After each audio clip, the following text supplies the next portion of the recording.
Welcome to Rugby Uncovered. I'm Paul Rodriguez, and together with Tom Nash, we're speaking to Rhona Lloyd from Loughborough Lightning. Welcome to the show, Rhona. Hi, thank you both for having me on.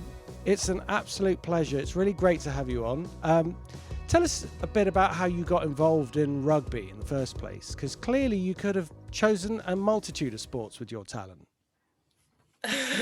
That's appreciated. I did do a lot of sport in high school, one of which was rugby, but I was kind of one of those kids that I'd have basketball on a Monday after school, then hockey on a Tuesday, rugby on a Wednesday. So I guess for the first couple of years that I was competing, it wasn't it wasn't very serious. And with that as well, I played in Scotland at the time, and it's come on leaps and bounds since then. But at that time, our first game of the year would be the cup quarter final, because they're just that's how many teams there were in the country. So yeah, I was playing a lot of sports, wasn't playing many rugby games just due to the competition at the time. But I initially got into it as Sarah Quick, who's capped for Scotland Women, came and did a taster session at my school, which I absolutely loved. And from that, she told me to go along to the local club, and actually, when I got my first cap for Scotland, I was playing alongside Sarah. So that was so cool at the time, and a really special moment. And I guess now, if I'm ever talking to young people about getting into rugby, I always have that in my head of that'll ever go full circle. Brilliant. So then maybe 16, 17 was when I started focusing on rugby and dropped all the other stuff I was doing, which I think my parents were pretty pleased about. What was it specifically about rugby that ticked all the boxes for you? I like how varied the game is, that there's so many things that you can work on. Training's really varied. I work with British Athletics, and a lot of the sprinters, for example, they're doing the same thing all the time, and actually I like that. It's never like that for us. And as well with rugby, I met so many amazing people when I started playing, and kind of all my best friends. So that was definitely what drew me into it as well, the social side of it, but also, that you need to be fast and fit and strong. But also, if you're not fast and you're really good at something else, and there's a position for you as well. I think it's just a really unique and special sport in that way, that it really caters to everybody. So given that it's the beginning of the year and most people have made a resolution or two to get fit and perhaps do more exercise, that's not something that you have a problem with. You enjoy doing exercise, don't you? Oh, I absolutely love it.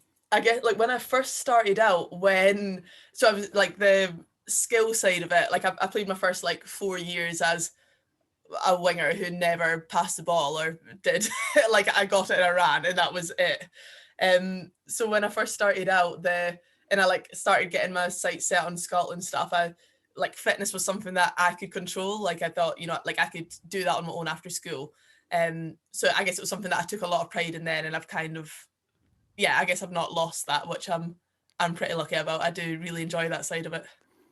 So turning to the actual playing field, you caught my eye on more than one occasion during some fantastic Premier 15s games, where I just thought, my goodness me, I nicknamed you Rhona Blur because you're so fast. Do you know how fast you are in the 100 metres? Have you ever timed yourself? So athletics was one of the million sports that I mentioned doing when I was a kid. And back then I think my PB was 12.5. I've got no idea what it would be now. That was when I was 14, 15. Yeah, that's pretty quick for that age. My goodness. So we should find out what it is now. I'd be very interested to see, because it's because you're clearly extremely quick, and it's obviously a real talent. So it's good to see, and it's made obviously the top of the table at the moment of the Premier 15s. You've got Quins, you've got Saracens, you've got Loughborough Lightning and Wasps, and those are fantastically compressed teams now. It looks like any of those could win the whole thing, and of course we don't know. Lots of other things could happen as well, but it's made a very exciting championship. How have you found the level of playing in terms of ability over the last year? What's your experience been? This year in particular, the standard of the league is phenomenal. I've been playing in the league so this is my third season now, and every season it's been significantly better than the one before. And I think everything that's happened with England Sevens, our league has really benefited from, like the players, I guess 15, 16 players that have come back from that, mostly who have gone to top 4 clubs, and we've really, seen the rewards of that because they're excellent players. And even as well, it's so competitive within top 4, then I think Exeter, I would put money on them causing some upsets and beating top 4 sides over the next couple of weeks. This is presuming that we return to normal. I think like the difference between first place and sixth place is there's not a lot in it, and actually like wouldn't have been able to say that the past couple of years, and it's kind of credit to the league and everything that's gone into it to make it what it is. It's certainly making the games extremely exciting, and we're looking forward. Unfortunately, there's a bit of a delay now until the end of January, to which we can see some more rugby, but it's adding to the suspense if nothing else. Oh, absolutely. And I think the delay, obviously we're all gutted, but I think that we've been able to keep playing this past season when so many other people haven't, and I feel like I'm not allowed to complain. So fingers crossed we'll get back to it at the end of January and we can kind of crack on from there. We're definitely aiming to creep up that table and just secure that top 4 spot. Brilliant. Well, I'm going to hand over to Tom because he's dying to ask you some questions. So over to you, Tom. Hi, Rhona. Hello. Hi. It's connected with something you said to Paul just now, but I watched the BBC Alba piece you did and was curious whether the setup at Loughborough was something that convinced you that that was the team that you wanted to join because it had similarities with Edinburgh University. Yeah, so it was funny, like when I finished my undergrad degree, which I did in Edinburgh in biology, I knew that I wanted to play rugby down south, and basically I was like, a master's is how you do that. I think you're meant to choose what you do before you choose rugby, but I probably went the other way around. So looked at a couple of unis that were close to Prem clubs and visited Loughborough first, and just like totally fell in love with the campus. Like the facilities that we've got are outstanding. I already knew a couple of girls on the Scotland team down here, so obviously they were singing the praises.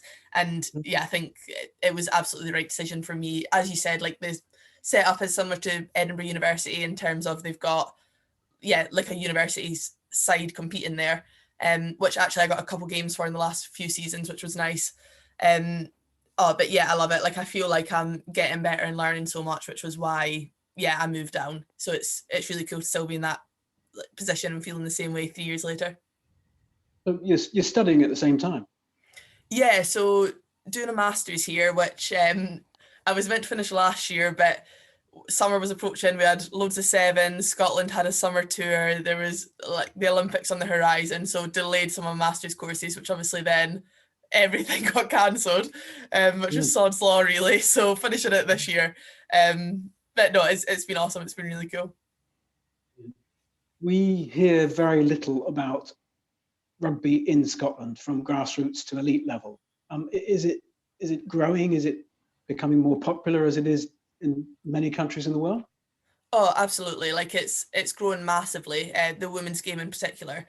And it's really cool, like chatting to the young girls in Scotland now and all the training that they're getting. And it just blows my mind because I definitely wasn't like that even, 3-4 years ago. Like it really has come on so much. And it's like, obviously they're not playing rugby in Scotland at the moment, which is a real shame. So in that sense, I'm pleased that I am down here and managed to get some games under my belt. But hopefully things will restart there soon and everybody can get some game time. It's a horrible expression, but is the way they're selling it to girls of 10 or 11 or whatever the same as you said just now about the different skill sets, the different elements of fitness and strength? I mean, how do you sell it to a girl in Scotland, rugby, as a sport to take up? Well, I'd hope so. Like that's, I guess the thing with rugby, that it doesn't matter what you're good at. Like there's a position on the team that you'll be an absolute asset. And as well, I think rugby is a sport that we can come into later. Like I would just encourage any young girls to play loads of sports, and the skills are so transferable. Like for me, looking back when I did athletics, like that has had such a massive impact on my rugby career, and I didn't do athletics at the time to help with rugby. It's just worked out that way. But I think that has to be one of the big selling points. Like you've instantly got like 20 friends wherever you go, which helps a lot. And it doesn't matter kind of your size or shape, then there's definitely somewhere that you'll be needed on the pitch. Sure. won't necessarily be at the front of your mind at the moment, but you have the small matter of qualifying for the New Zealand World Cup coming up later this year. That's going to be tough, isn't it? Oh yeah, absolutely. Like obviously the nature of a World Cup, they need teams. It's not the top 12 teams in the world go. It is regionalised, and Europe's extremely competitive. And yeah, we've been working so hard for so long, and we thought that we'd be having our qualifying tournament in September and then December, and then thought it could coincide with the Six Nations, which have just been delayed. So it's one of those things that has been at the forefront of my mind for 6 months longer than it potentially should have, just with the way that things are going. But it doesn't change anything for us. Like we're all putting our all into it, like every day at the moment, and that won't change until qualifiers come up. You mentioned the European qualifying part. Paul and I have spoken to coaches and players from Germany and the Czech Republic, and Denmark and the Netherlands, and their passion for the game is the same as yours. It's incredible how this thing has moved on in a few years.